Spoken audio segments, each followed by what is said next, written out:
In this video, we'll discuss how to determine whether a compound is ionic or molecular.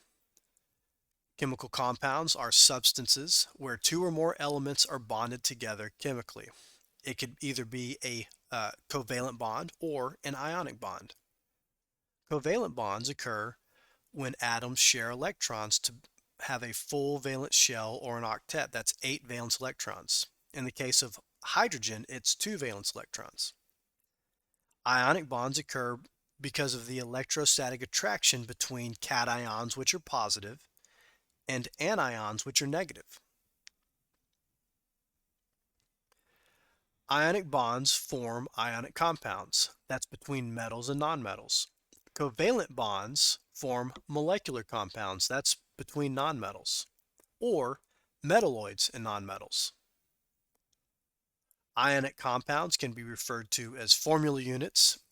They have a crystal structure with a three-dimensional arrangement of cations and anions in a repeating pattern, where molecular compounds are called molecules. They can be solid, they can be liquid, or gas. So when you try to determine the type of compound, you have to look at the elements in the formula. Iron and fluorine, for example. Iron is a metal. Fluorine is a nonmetal. That makes it ionic.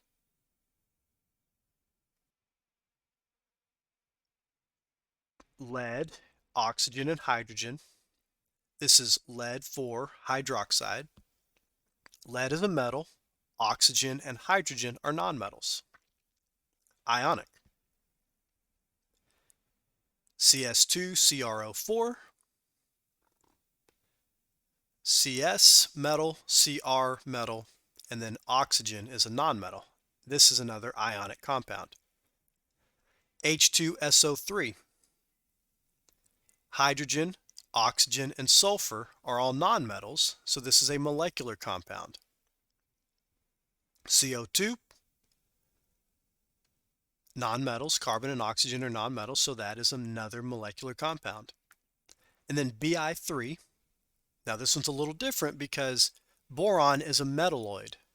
Iodine is a nonmetal, so remember, metalloids and nonmetals do make molecular compounds.